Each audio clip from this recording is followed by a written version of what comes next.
Welcome to Adventures on Zero, day 5, maybe 6, 7. I don't know what day this is for live stream, but I'm doing live streams every single day until my Livewire 1X gets sold. In today's video or today's live stream, we're going to talk about 12-volt battery health. One thing that I see the most often from Livewire owners is they go to the bike. The bike either throws some weird error codes at them, doesn't start, or the bike is just completely dead. Screen doesn't come on, nothing comes on, no sounds, anything. And for the most part, 12-volt battery, a dead 12-volt battery or a low voltage 12-volt battery is typically at fault. So I figured that today we're going to talk about maintaining a 12-volt battery. I've got a couple tips that I do on my bikes to maintain the 12-volt battery health on my bikes. A couple tricks that you can kind of apply to your bike that make sure that whenever it comes time for riding season to pick back up, you're not stranded or you're not having to go to a dealer to buy a $180. Yeah, Chris, yes, somebody please buy it. Buy a $180 lithium ion battery from Harley-Davidson. Alrighty, so 12-volt battery health. There are a few things that will kill your 12-volt battery. One of them is time. These batteries, they're per the manual, they're only rated for 3 to 4 years, and you should replace it after 3 to 4 years. I'm pretty sure that none of mine are older than 2 years. I tend to replace mine every other riding season or every other spring. And it's just for good measure. And what I do is I take the old one and I keep this like as a backup on my trips. And I put it this is like a Sony carrying or a camera case.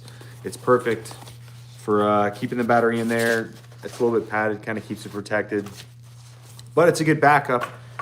In the crazy instance that something happens and my 12-volt battery dies while I'm out on a trip. But I know that this will last me at least another 2 years. And yeah, so that's one tip is whenever you change out your batteries, if you're doing it every 3 to 4 years like you're supposed to, just keep the old one around, at least one of them. I know I've got 2 bikes, but I keep one around. And when I'm not on the trips, I just leave it on a Trickle charger, and I'll talk about that in a minute. But I just leave it on the Trickle charger. That way I know that whenever I put this in my bag on my bike, I know that this battery is good to go. And I still bring my Trickle charger with me. So having a backup 12-volt just in case something bad happens, that's the first tip. The next one is prepping the battery to prevent it from wearing down. And so I think most people know that battery terminals, they have a tendency to get corroded. I ride year long, and so that means that sometimes, and I try to pay attention to what the DOT around here is doing as far as like salting the roads and stuff like that. So if I know that the roads have just been salted, I won't ride the bikes at all. Green Rush asked if Livewire's coming out with the new models, supposedly in 2026. Now, I don't know if the new S4 is kind of Hondo. It's like a mini bike, electric mini bike. I don't know if it's coming out in 2026 or 2027, but that's the next model that's coming out, the S4 Hondo. There's 2 variants of it. But back on topic, terminals, they can get corroded depending on where you're riding and stuff like that. And so to protect the terminals from getting corroded and ruining that 12-volt signal, pick up some dielectric grease. It's really cheap. It's like $8 or $9 at pretty much all automotive stores carry it. And all you're gonna do is you're just gonna glob it. You're gonna connect the battery to the bike, and then you're just gonna glob this stuff all over it. It's gonna get nasty on the outside. It's kind of like, it's gonna look like Vaseline essentially. And so it's gonna collect a lot of dirt and grime and stuff. Don't worry about that. It's not gonna interfere with it. It's actually kind of like a protective coating. It keeps moisture away from the terminals. It keeps grit and grime also away from the terminals. Green Rush, I'll answer your questions here in a second. But yeah, so it keeps your terminals from getting corroded. And again, that's all about maintaining proper 12-volt battery health. You don't want those terminals to get corroded for that connections to start to wear out. And you also don't want your cables to get corroded either. That can, snap over time. Green Rush, I will answer all of your questions after I'm done talking about the 12-volt battery stuff. Okay, here's the next tip that I have. and it'll lead into, well, I guess I can talk about the Trickle charger first. All right, so Trickle charger. I have the one from Harley Davidson, and the reason why I have the one from Harley Davidson is because that's what was on the shelf whenever I needed one, because I went into a dealership and bought one. And so this is a 1 amp version. They also come in a 5 amp version. The difference between those two is one charges the batteries faster than the other. Now this is a self-detecting Trickle charger, so this one can do lead acid and it can also do lithium ion. So if you're going to get a Trickle charger, make sure that is a Trickle charger for lithium ion 12 volt batteries. You don't want to get a lead acid one because it's not going to work. It'll either short out the battery or it'll start a little fire. So these come, or this one comes with alligator clips on the end of an SAE connector. So if you watched a few of the other live streams, this is an SAE connector. And it's just a quick connector for this little Trickle charger, but it's also for other 12 volt accessories. So you hook your alligator clips up to the battery, plug in the SAE connectors, plug this into the wall, and then it starts charging. But I've run into issues where I've had 12 volt battery issues while I was on a trip. If you go and watch my video about me riding to the solar eclipse, I rode through some snow, some freezing weather, and I started to get 12 volt battery issues. I would get the warning signal. This is on the Livewire 1. I was on this bike. I was getting warnings that my 12 volt health was low. And so I was like, well, crap, because if 12 volt battery dies, you're pretty much stranded, because that's what runs all the systems on the bike. And so I had to stop somewhere. I had my spare battery with me. I had to swap out my batteries. Holy crap, Green Rush. That's like the most live chat donation that anyone, that's awesome, man. Thank you. That's incredible. I had to swap this out, and that's in the video. I had to swap out my 12 volt battery because the cold was starting to zap out that battery. Okay, so the pro tip. So Walmart sells battery terminal SAE connectors, and I guess you could probably use it for like other accessories. Not on the Livewire. You don't want to connect it up to the Livewires. But you want to connect those little cables. It's $6. So you have an SAE on this end, and I have it hardwired up to the terminal.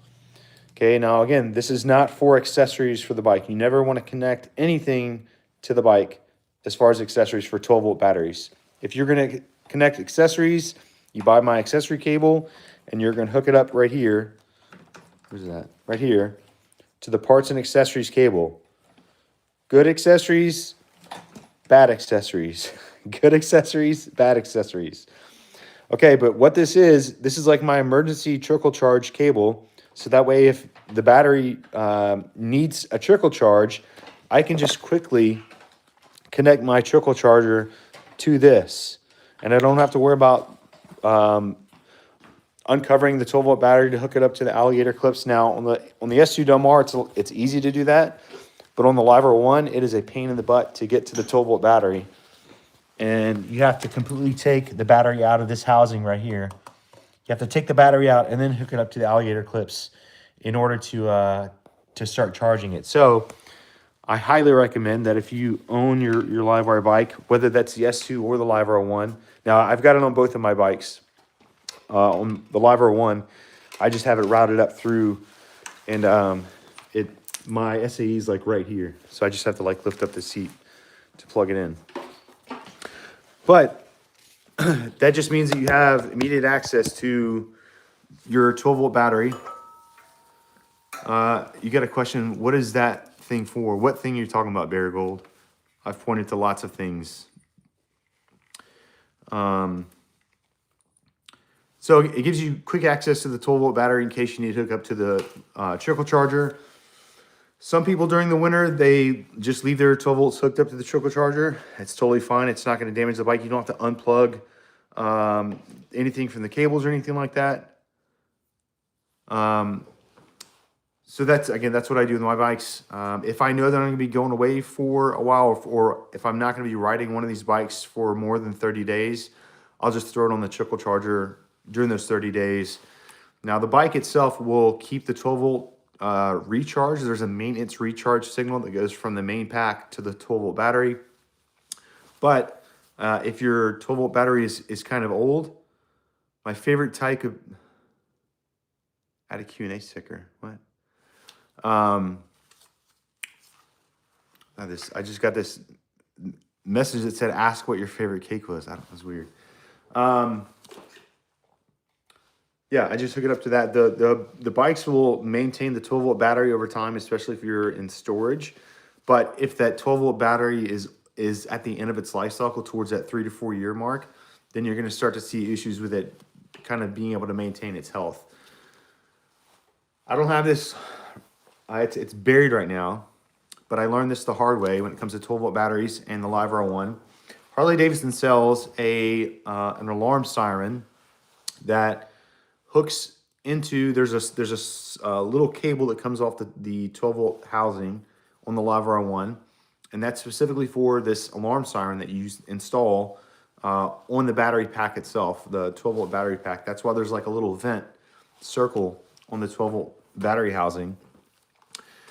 And so it connects into the bike security system, so that way if somebody moves the bike, there's an audible siren that goes off. Really cool. The only problem is that with that siren, there's a rechargeable 9 volt battery that's inside of that thing. And you have to replace it every year. Well, I didn't know that. And so one day I was riding back home. My then fiance lived in Richmond.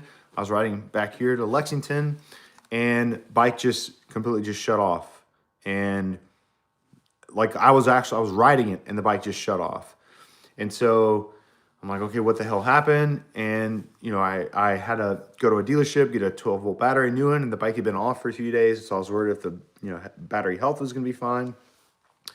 And putting a new battery in, and then a couple weeks later, it started doing it again. I'm like, what the hell is going on? Well, that 9 volt rechargeable battery had completely died.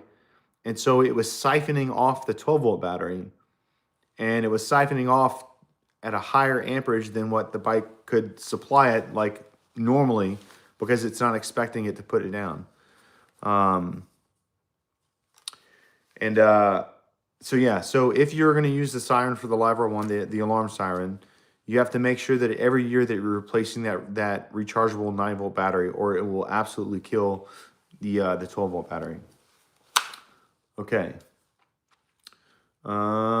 Another thing that will kill the 12 volt battery is whenever you're transporting the bike, and I see this a lot whenever bikes are being delivered to riders or to owners, is the transport company, most of the time they don't know that you're supposed to put the bike in transport mode.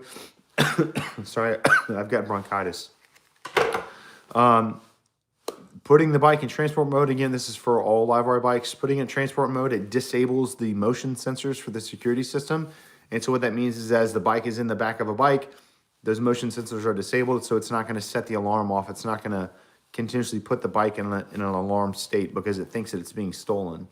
But that, if it's done too much, if that motion sensor goes off for too long, that will kill the 12 volt battery. That's people are arguing in the stream. Okay. Talked about trickle charger, talked about dielectric grease, talked about 12 volt backup, talked about trickle charger cable being attached to the batteries, talked about putting the bikes in transport mode whenever being stored.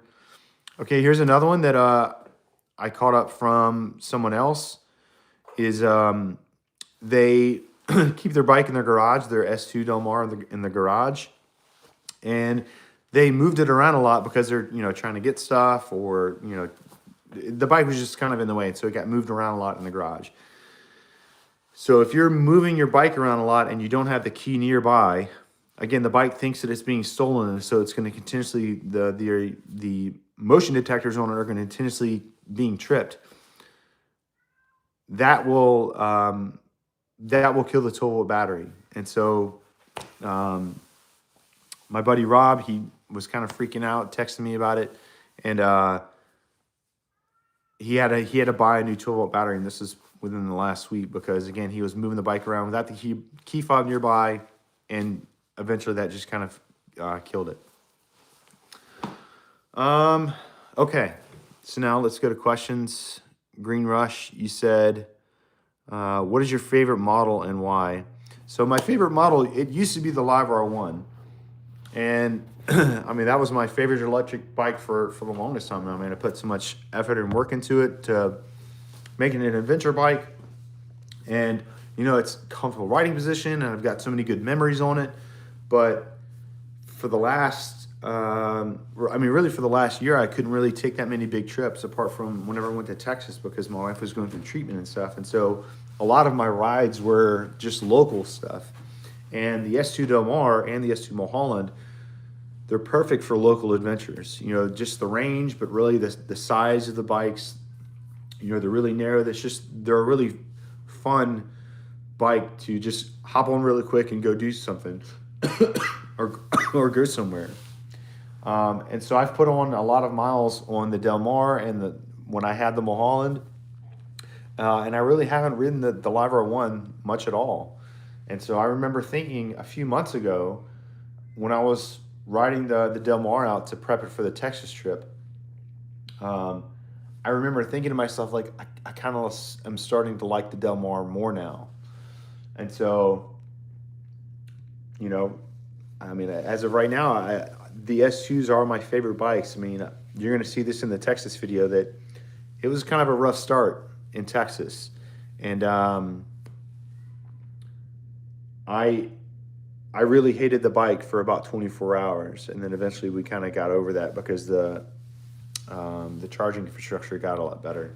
I mean, the charging infrastructure was fine. We made a planning mistake, and that kind of bit me in the butt. But yeah, I mean, I think the S2 is a great platform. Obviously, there are shortcomings that I wish that it didn't have. And sorry, my cat is being needy. Come on, buddy. Come on. He's got separation anxiety. So yeah, for right now, S2 Del Mar is my favorite bike.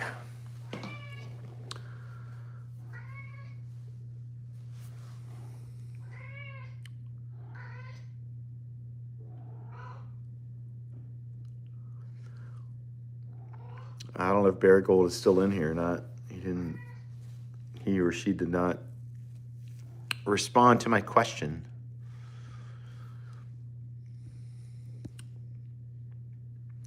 All right, well, look, there's 18 people here. If you guys have any questions about, and today we're talking about 12-volt battery health, but if there's anything else, Livewire, that you want to have answered while you've got me,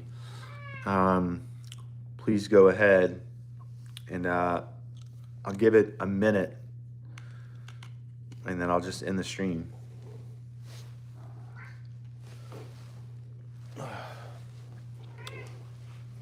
Dude.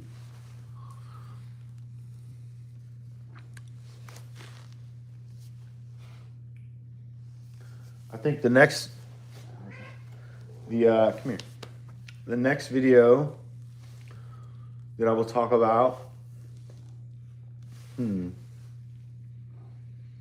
trying to think of questions that people have asked me recently. All right, Kyle, I hope the info helps you out. Come on. Come here. I mean, you're going to see, or at least I see, 12-volt battery issues. Questions about 12-volt batteries, or people having problems with 12-volt batteries. I see them the most in the winter and especially in the spring.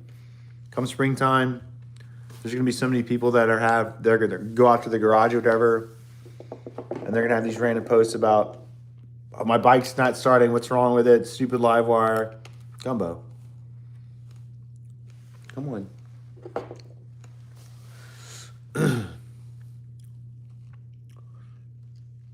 All right, Green Rush.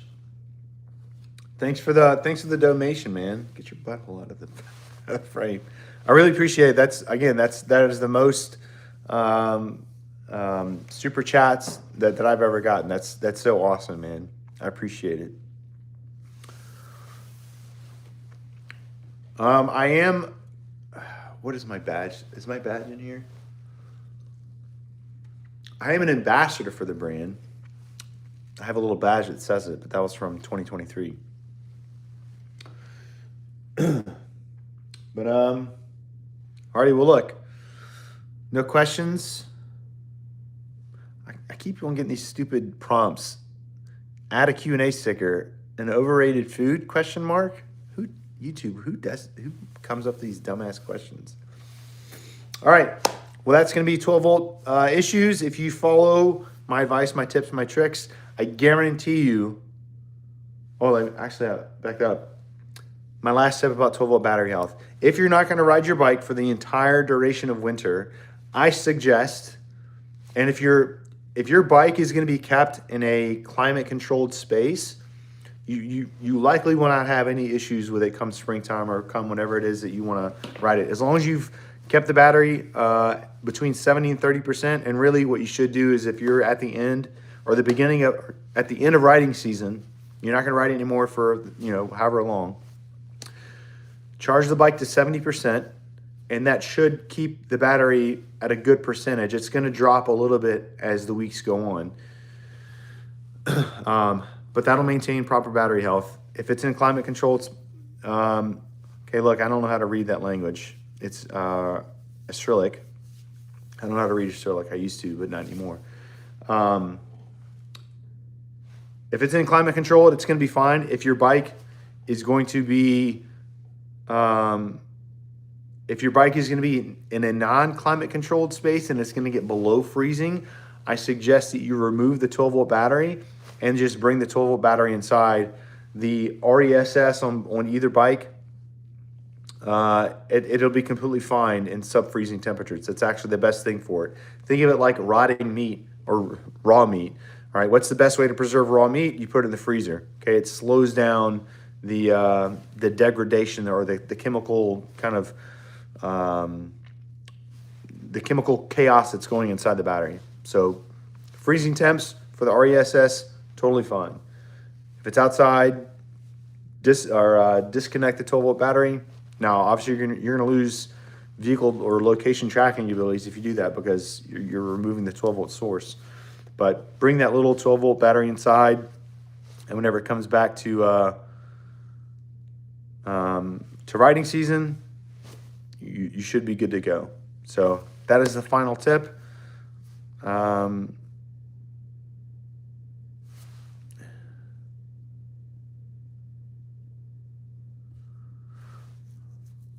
Alrighty. Well, thanks everybody. Hope you guys have a good night, and I'll see you tomorrow for the next live stream.